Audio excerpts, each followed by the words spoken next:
கற்பூரங்காட்டி கண்ணில் ஒத்திக்கிற சாந்தமான சாமி இல்ல. மனசார வேண்டிட்டு மிளகா அரைச்சா உடனே நியாயம் கொடுக்கிற முரட்டுத்தனமான சாமி.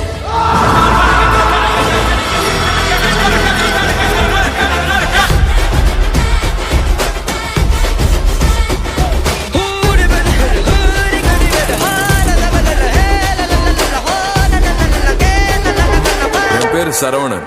எனக்கு இன்னொரு பேரு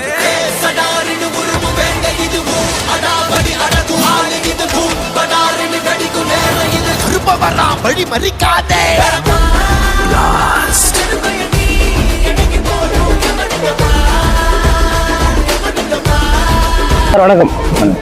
சரி, என்னென்ன ஆஃபர் பண்ணியிருக்கோம்? 1ஆம் தேதி எடுத்துருக்கீங்க, அப்படியே 2000 ரூபாய் ஆஃபர் பண்ணியிருக்கோம். அப்புறம் cooker with helmet free with. சரிங்க சார், ஓகே.